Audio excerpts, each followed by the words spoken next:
August of 2008, we visited with Charlotte Iserby at her home in Maine. Charlotte Iserby was, during President Ronald Reagan's first term, the senior policy advisor on education. Charlotte Iserby has written several books and pamphlets and also has 2 different websites that we'll talk about later during this program. But for now, here is Charlotte Iserby in her own words. I grew up on Long Island, New York, in Port Washington. And I left Port Washington when I went to school in New York City, and then I worked down on Wall Street for a while, and then I went abroad. I wanted to go abroad. I was always oriented towards seeing the world and finding out what was going on. And I'm a real individualist. I mean, in the sort of normal sense of the word. I'm not saying it's great to be one or not, but I am. I don't like collective groups and functions. You'll never find me. People might say, "Oh, she never does anything in the community." No, I don't, because there are enough people doing everything in the community, and my feeling is that there aren't enough people helping to counteract the very evil agenda that has been imposed on our country for well over 100 years. Why do you think individualism has become so unpopular? Oh, because they don't want us around. I mean, it's so obvious that John Dewey, he explained very clearly that, you know, you have to get rid of the individual. You know, we've all got to cooperate and be a member of the collective. Right. That's, of course, the communist thing. But anyway, so I was not one of those people to hang around and become part of the society that I grew up in. And I remember when I went overseas, I joined the American Red Cross during the Korean War, and I was supposed to be going to Korea.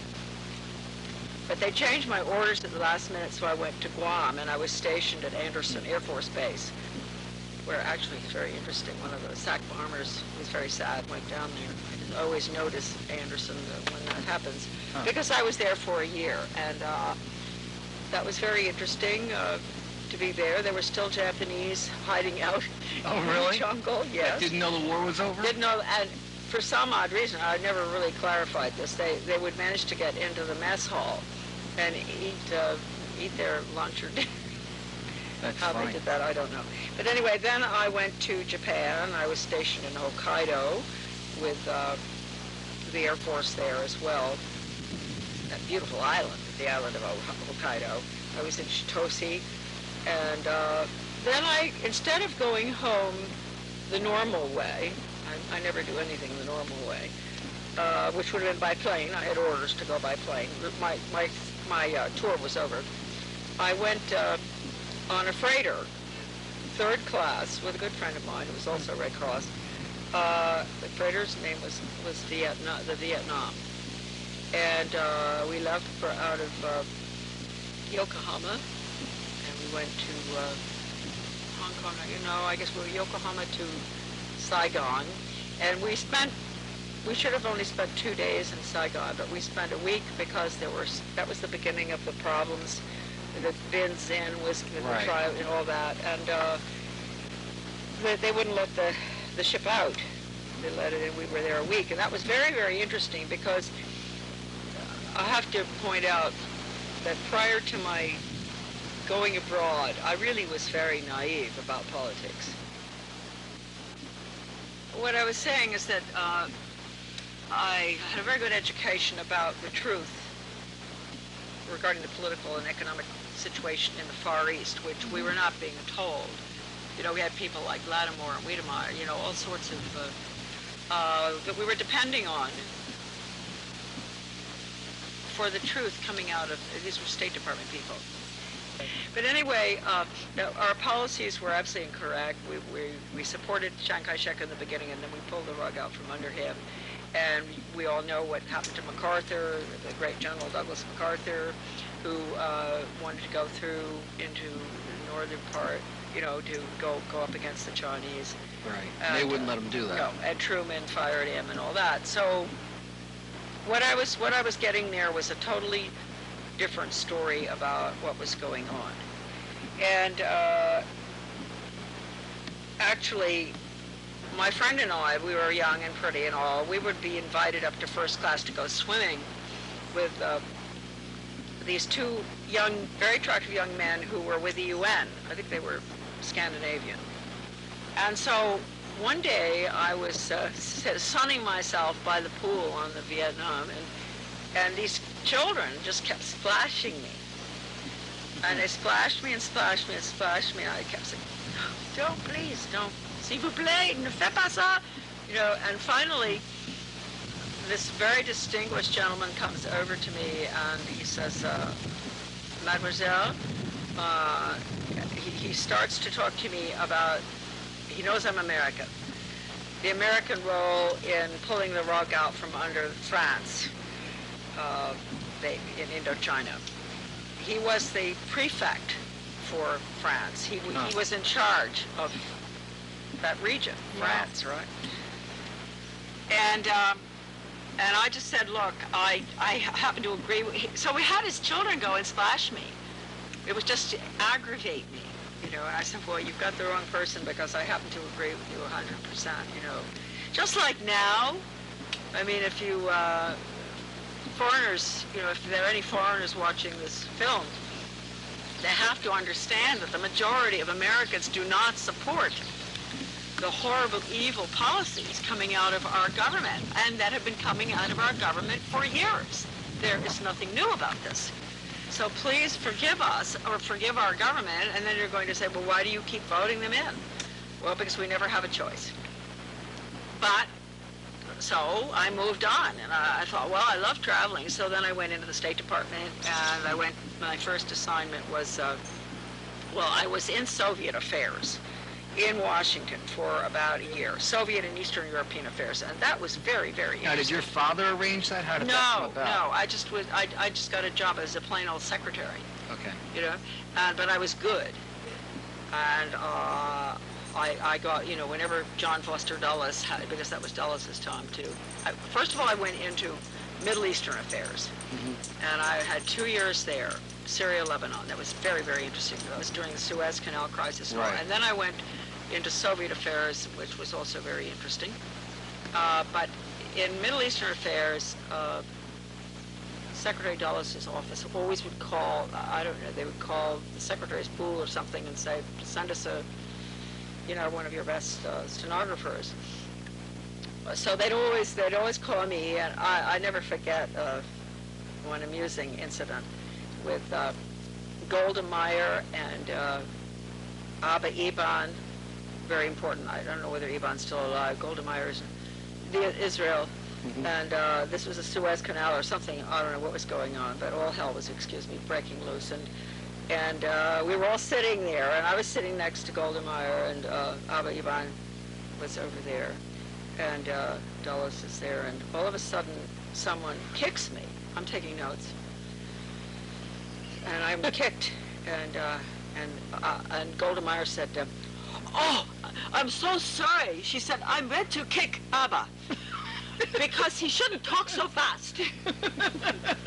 So anyway, those are funny little things.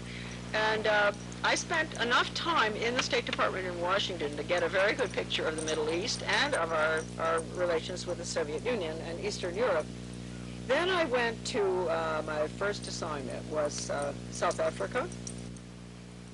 That assignment didn't last very long because I became ill with hepatitis and I had to be shipped home. It was lovely, South Africa. I mean, I lived in Cape Town, lived in Pretoria, and my father had grown up in South Africa. Wow. Yes, so he lived there 15 years. My grandfather, 20, he was a mining engineer, and we can talk about that when we get into the order material. And that must involve people like Cecil Rhodes. Oh, yes. And so I came home, and then they offered me an assignment. Ambassador Douglas MacArthur II, as the general's nephew, has just been assigned to Brussels, and he needs a secretary. And we'd like you to meet with him, so next week or something. So in the meantime, I talked to some Foreign Service people, and they said, whoa. Well, we better just tell you he's the most difficult person to work for in the Foreign Service.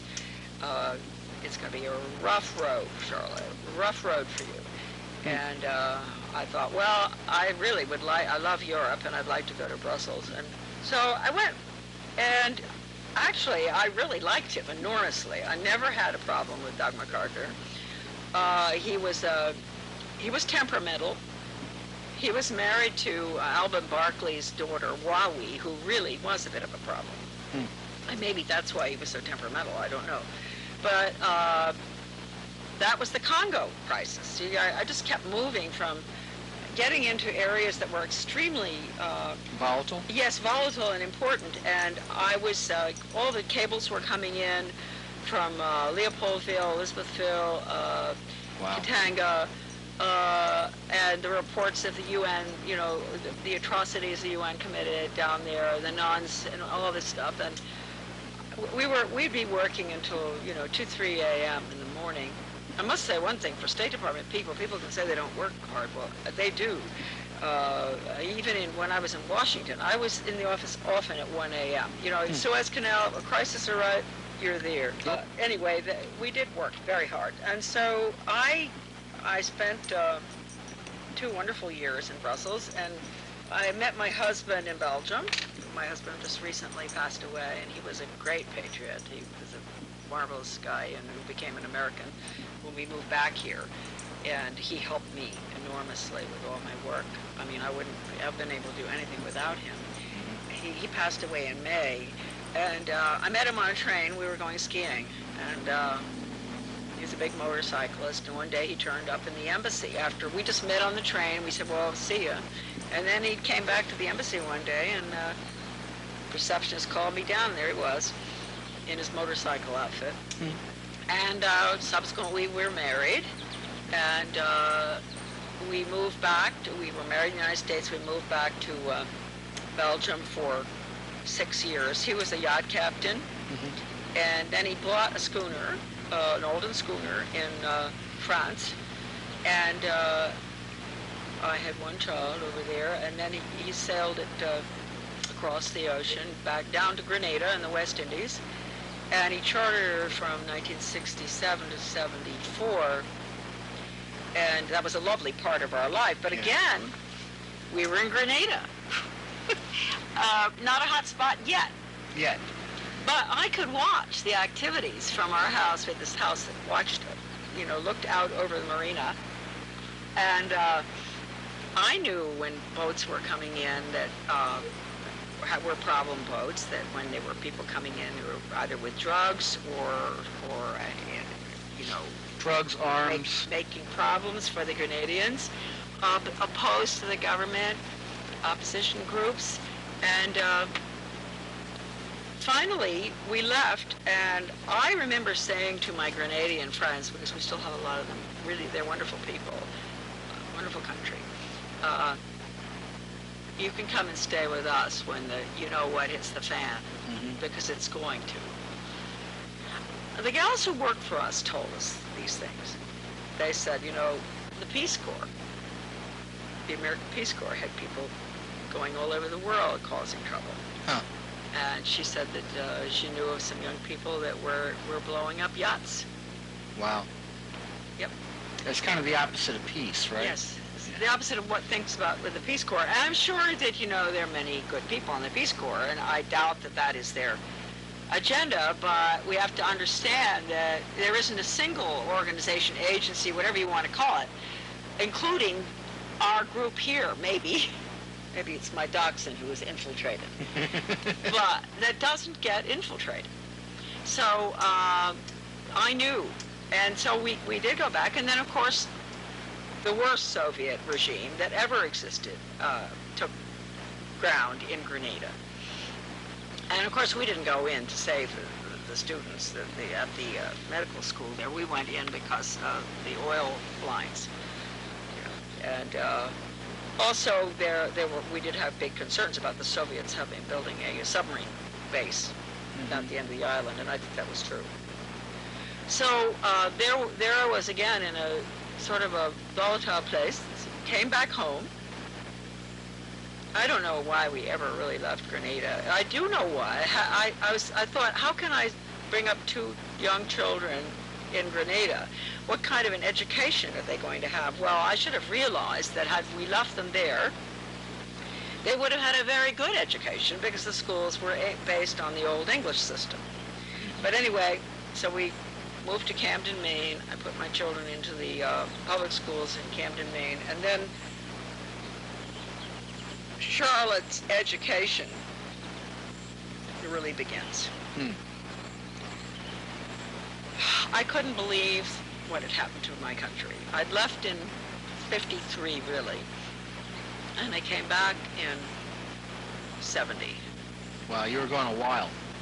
Yes.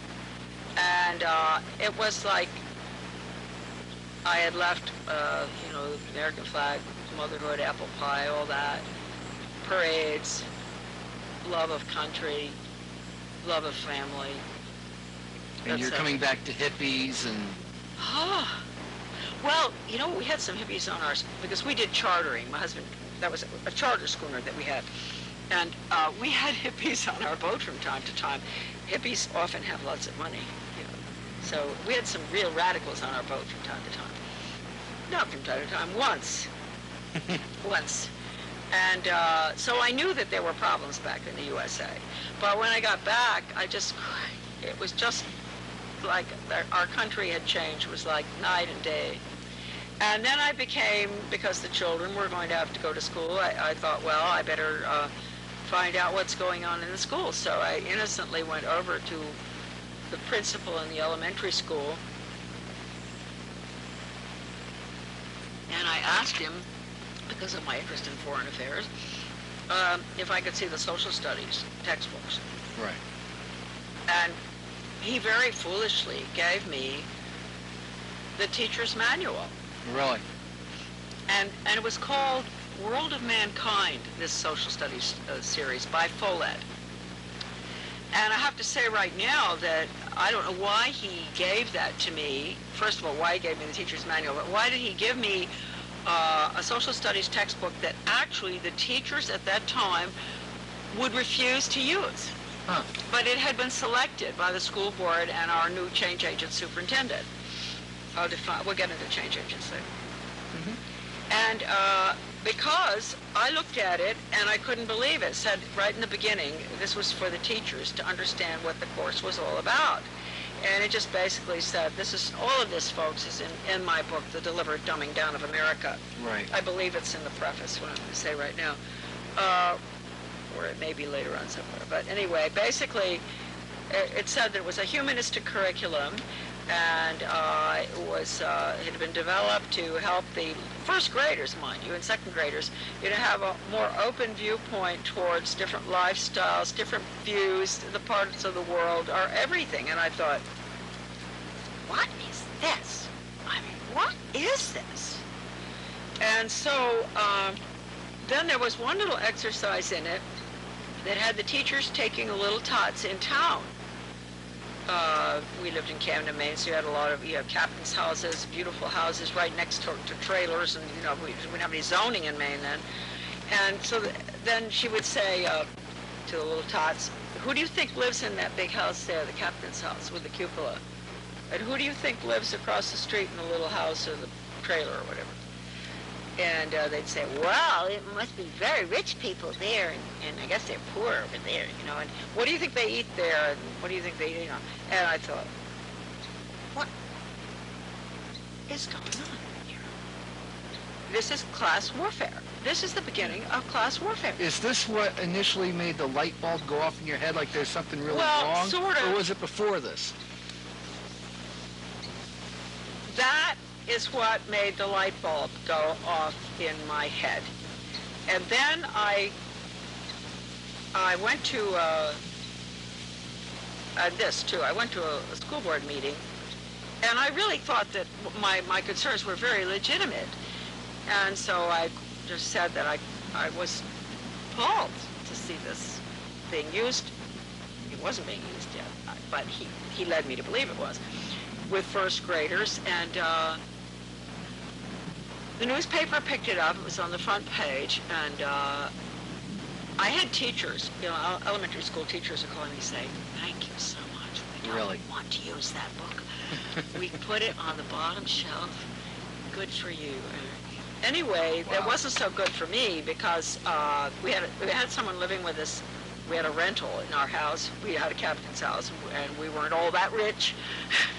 We had a rental apartment, and this couple were very intelligent. They'd been stationed in Scotland, I think, because he would go out on the oil rigs, and they'd come back, and we got along very well with them. And she came to me the next day. She came to me and said, "Charlotte, I just went down to the co-op. You know, and back then in the 70s, everybody would buy cheese and chocolate and whatever at the co-op."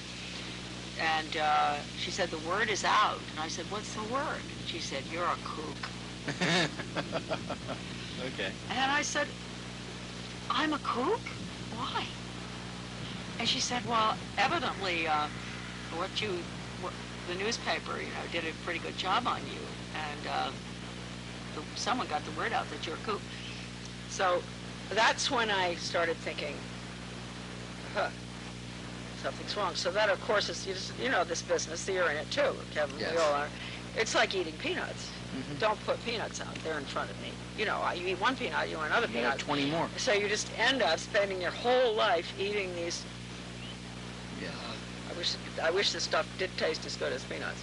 But anyway, we just don't give up. We become addicted to the fact, addicted to finding out how and who could be so evil in our own public schools, where our children are basically captive. They have to go to do this. It's bad enough what they've been doing in universities for years, but at least college students are old enough to, Think for talk themselves. back and get out if they want. But these are little kids, and the parents are so trusting. And in a way, I don't blame them, because I was trusting back then too. I mean, you figure that sort of in loco parentis, they're meant to be. And this doesn't mean all teachers by any means, because as I just pointed out. Yeah. But so I became quite involved in checking on what was going on and all, and I would write letters to the paper. And then one day, this is probably the big light bulb, although that is too. There's several. That was probably the big one to get me looking closely at what was going on. A teacher, a retired teacher, called me. And she'd taught all over the world. She was what you'd call a master teacher. And she said, "I've been reading your letters to the paper, and you're absolutely correct." She said, "I don't know if you know how right you are, but you are." She said, "I have been involved in this for years. I've seen the retraining going on. It's been going on for many, many years. It's really started, certainly before World War II even." And she said, I would like to pay for you to go for some teacher training." Well, I said, "I'm not a teacher." She said, "It doesn't make any difference."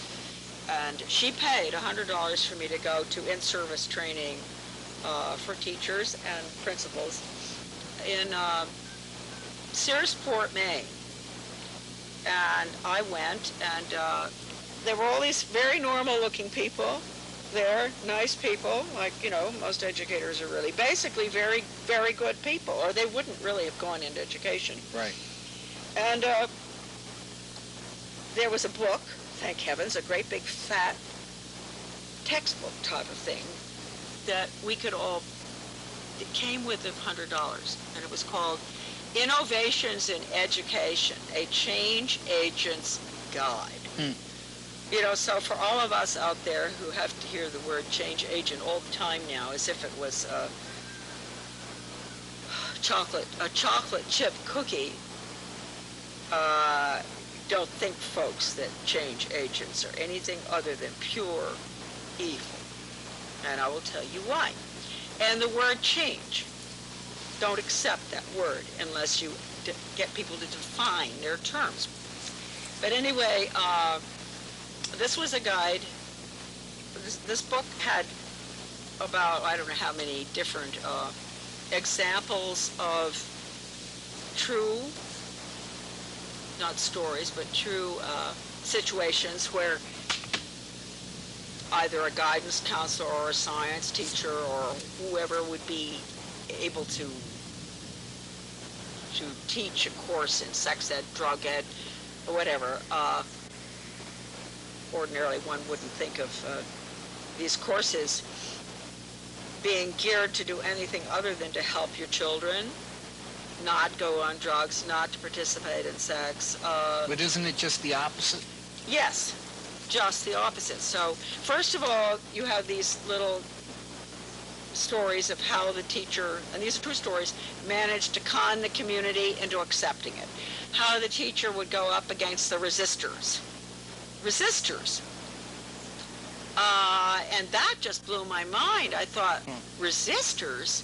How to identify resistors? I said, I'm a resistor. I don't like that. I've just come from countries where they identify resistors. I didn't know we did that in the United States. Huh.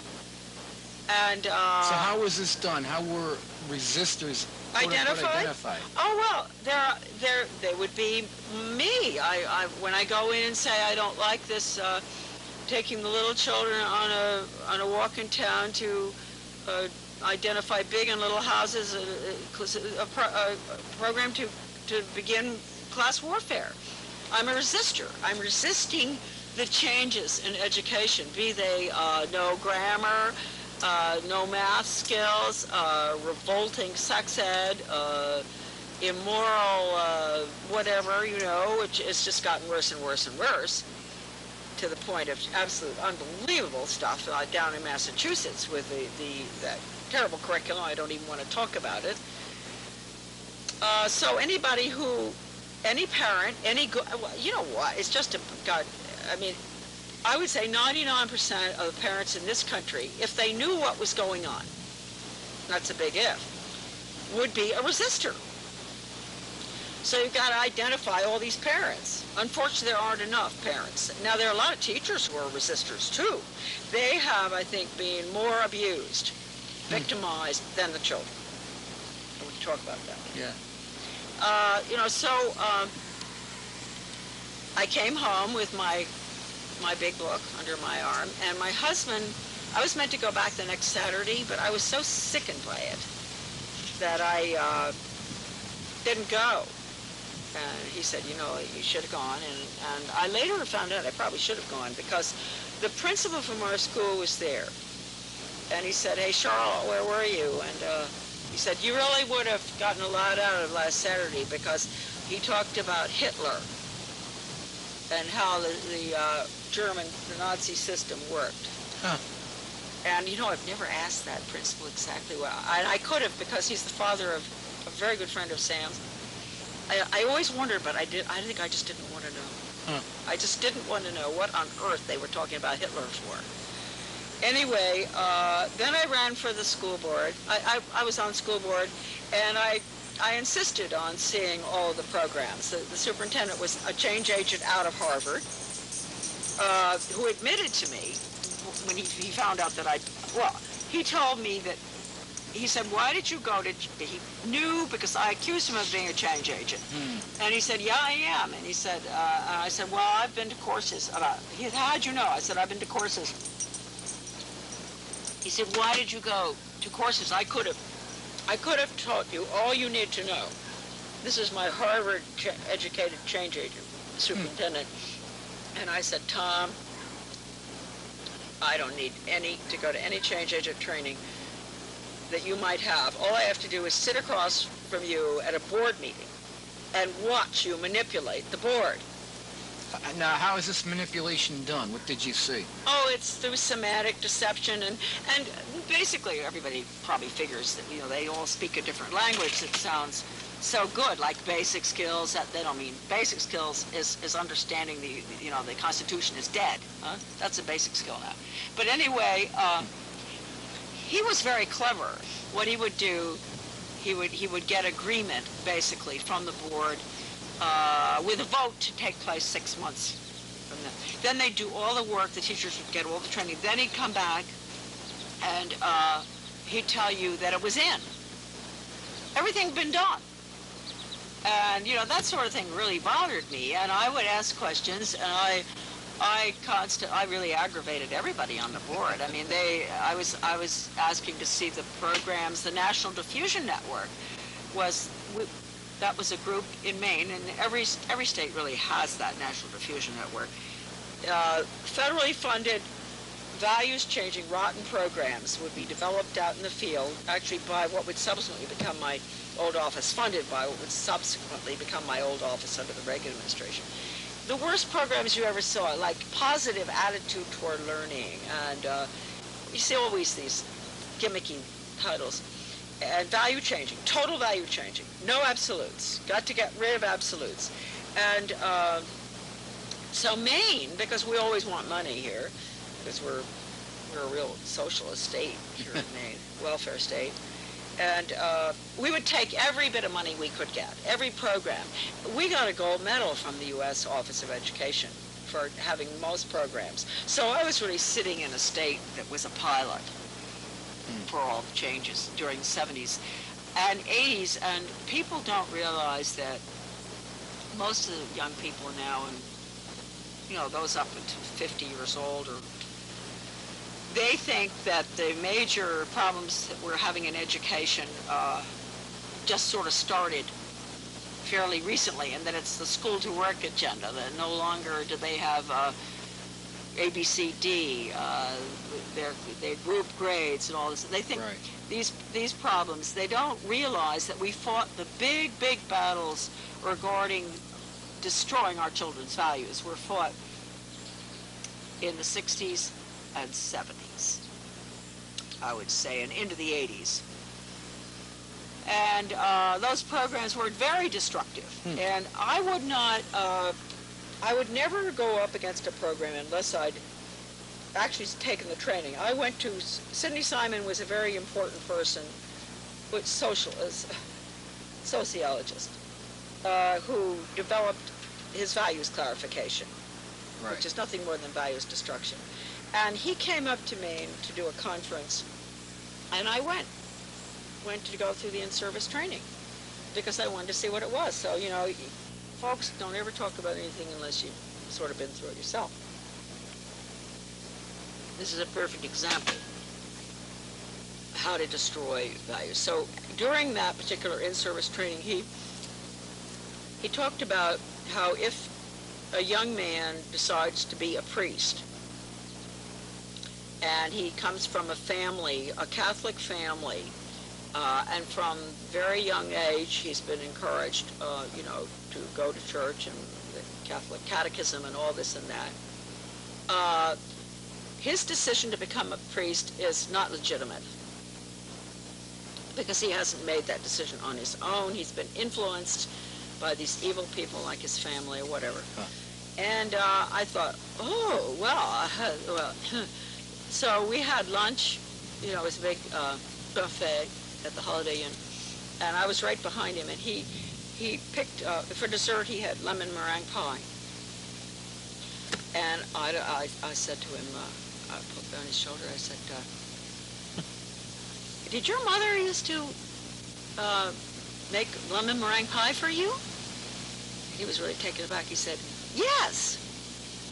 And I said, well, then your selection of lemon meringue pie really isn't a legitimate selection, is it? And how did he react to that? Oh, he was not. They don't have any sense of humor at all, these vipers. No, zero. So those were my years on the school board. I did manage to get rid of the values clarification, but the minute I was off the board, it came back in. And it came in under different guise? Yeah, it came back in under, I think he got it in under decision-making, which I told him he could not do with me, because the day after we voted it out... Now, you were already on the Board of Education at this point in time, right? Yes. Now, how did that come about? How did you actually get onto your local Board of Education? Oh, it took me 3 times, 3 votes. I worked to get on for 3 years. Wow. And boy, I was detested. Everybody, the groups in town that's the other thing about when they said you identify the resistors, the good people who are opposed to these programs. They've also taught us how to go and identify the important people in the community with the Rotary, the Chamber of Commerce, Historical Society, Garden Club, all those groups, and go to them. And you say, well, you know, Mrs. Iserbyt she's a very nice woman, and I understand she's traveled a lot, and she's very intelligent, but she just doesn't understand the needs of our society now, or the needs of our community.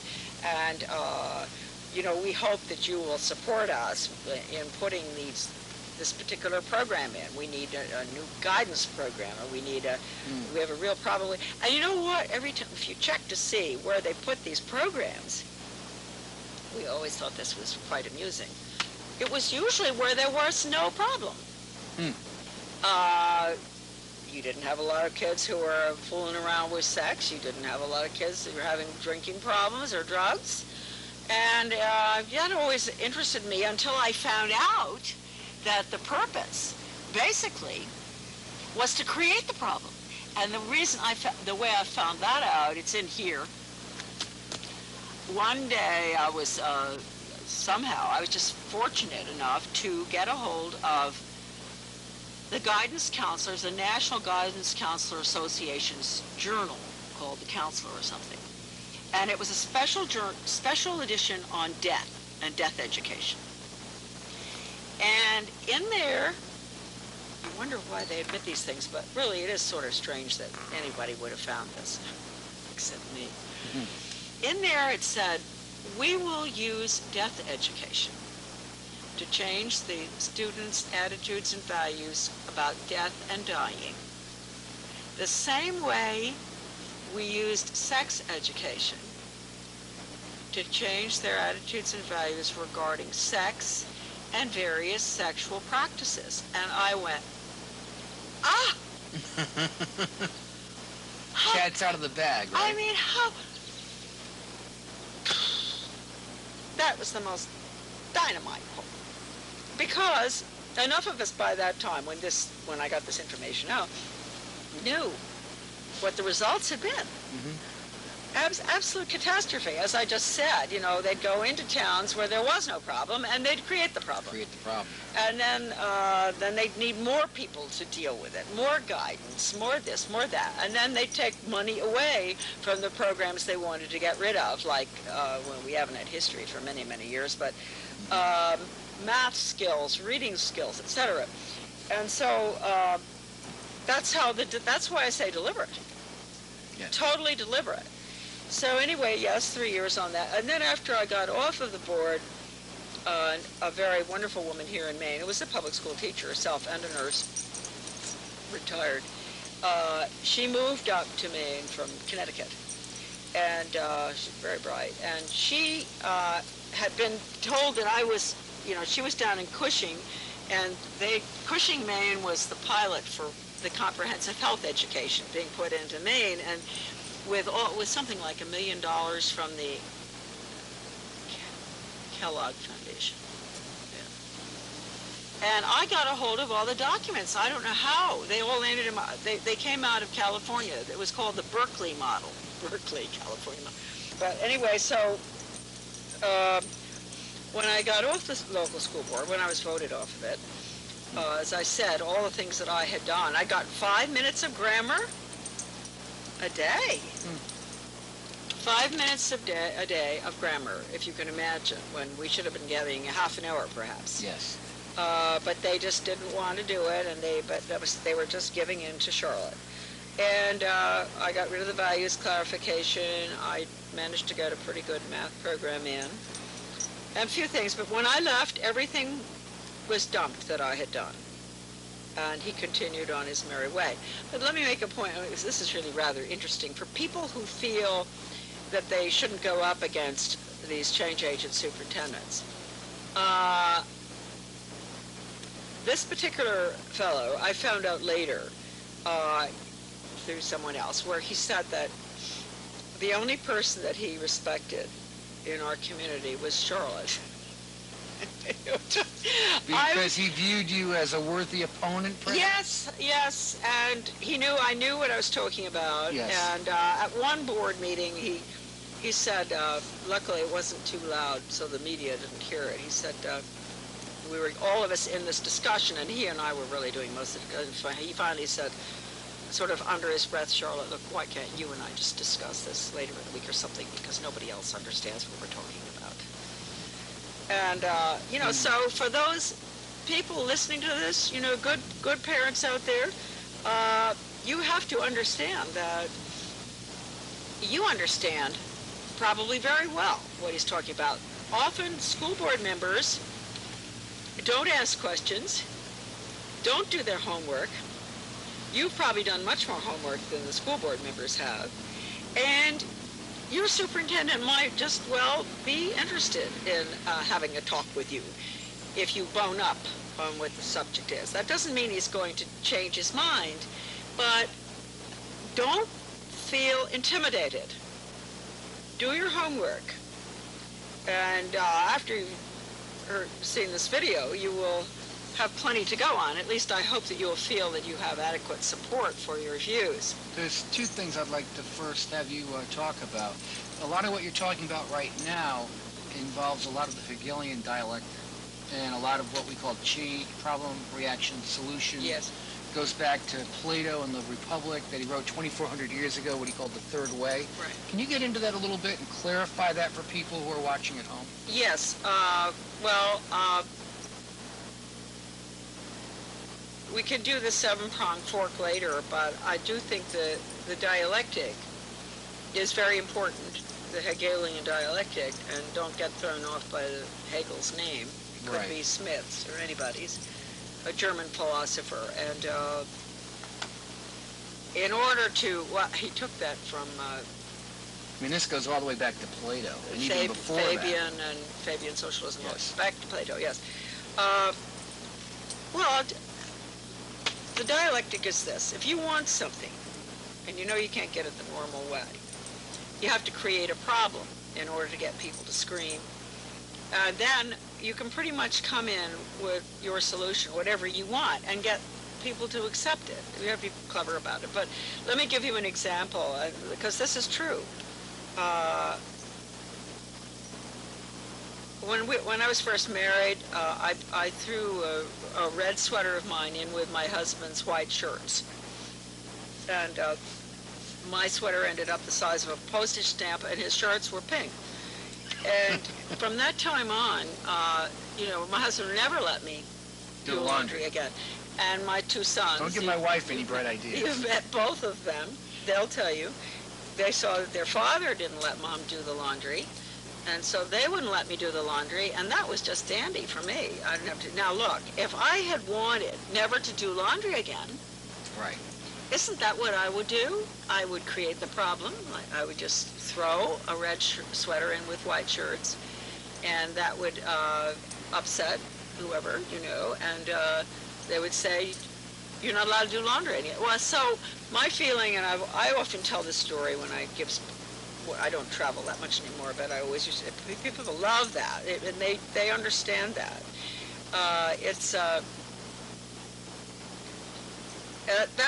That makes the dialectic very, very easy for you. Now, the other thing is with the dialectic, it's usually opposites. You have good versus evil. Right. And so if you want to change somebody, their position on let's say, your mother-in-law is dying of cancer, and you don't have enough money to buy the drugs for your mother-in-law. So, first of all, you believe it's wrong to steal. And on the other end, it's okay to steal. So, but what you do is you keep mixing the two ends together so that you end up in the middle where it's okay to steal sometimes. And then you finally move to the end of the cliff and you fall right off. It's okay to steal anytime. This is the dialectic as well. The synthesis and the antithesis. Yeah, the thesis and the antithesis. They finally emerge in the middle with the synthesis. And that's what's happened. I think all of us have been subjected to this. I myself, as a mother, as a wife, occasionally, I'll make excuses which will steer me away from my original strong belief or value, because I'll say,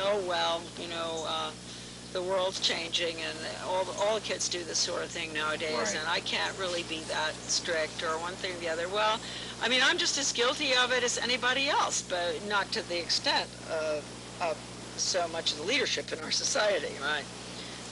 Think of John Edwards. Oh, yeah. Tragic story. But when you're a member Yeah. of the CFR and you're as high-ranking as he is in these types of organizations, in order to raise up that far, you know they got to have a lot of dirt on them. Oh, yes. Absolutely. They've got to have plenty of dirt.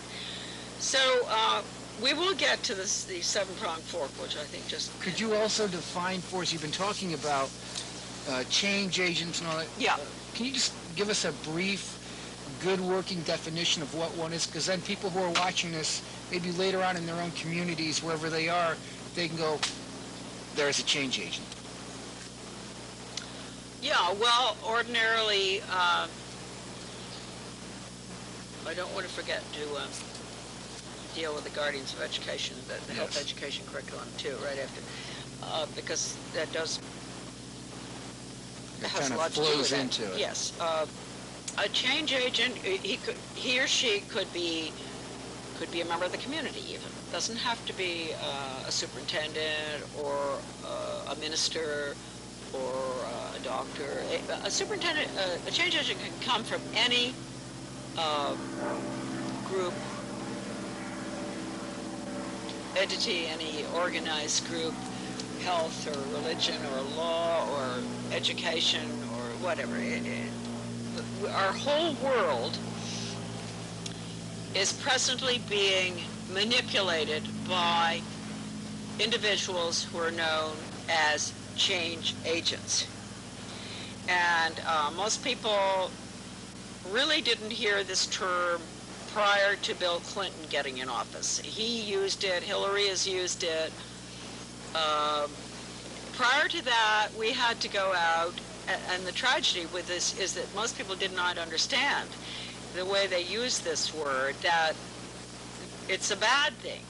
It's when you hear the original term change agent is bad. It means an individual, an agent of change, someone who goes into your community, is highly trained in how to bring about a certain outcome, to create a program that would ordinarily be opposed in the community. Whether it is in, as I said, it could be in any field whatsoever. Now, this whole change in how our communities and our professional groupings operate, this whole change took place after World War II. Ordinarily, we were governed by elected officials without any of these appointed task forces and councils that are set up. The accountability remained strictly with the elected official, which is as it should be. And I mean, myself, I mean, they knocked me off the school board. Okay, right, good, fine, that's all right. Yeah. They didn't like me for the wrong reasons, because they've been lied to and everything, but still, the people voted, and they have the right to get rid of me.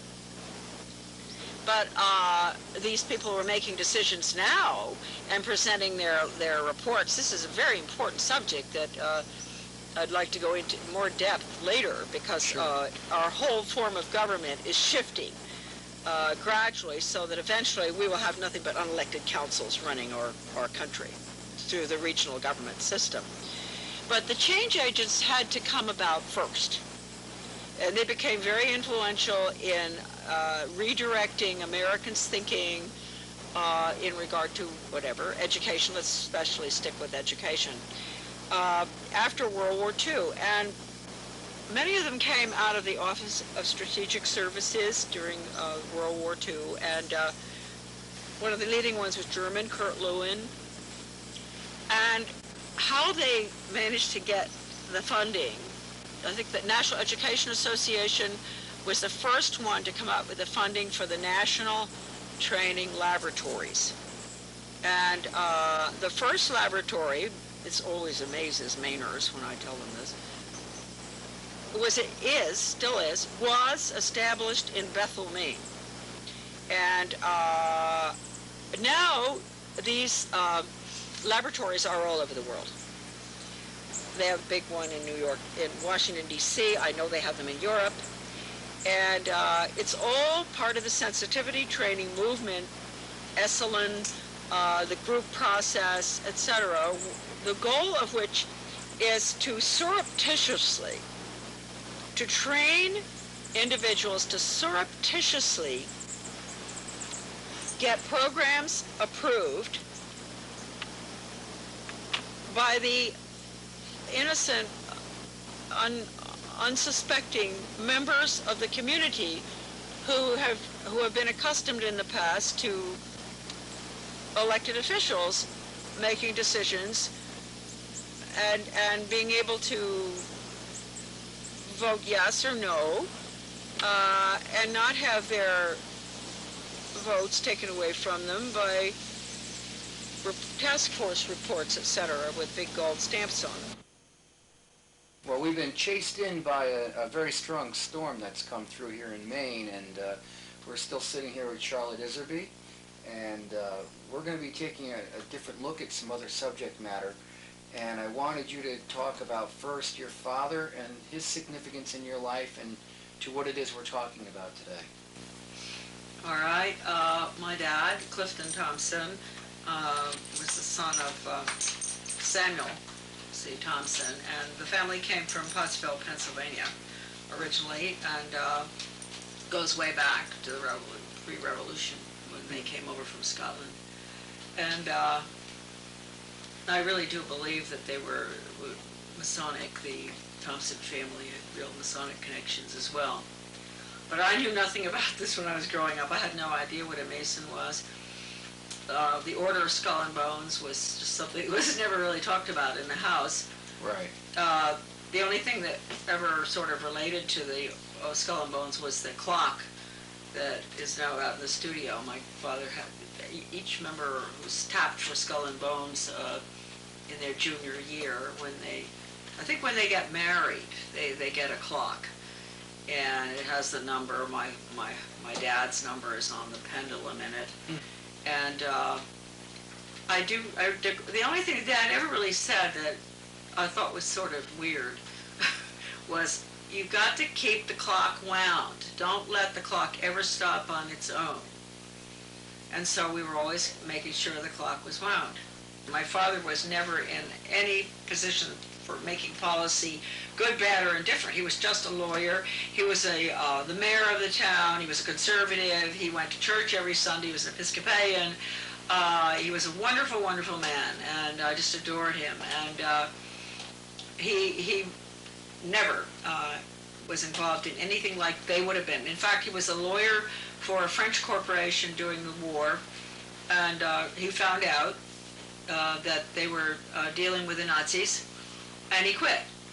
And that's not the way most Skull and Bones people would do. You know, these people, they play both sides. And so Dad was very, very honorable, and I believe my grandfather was too.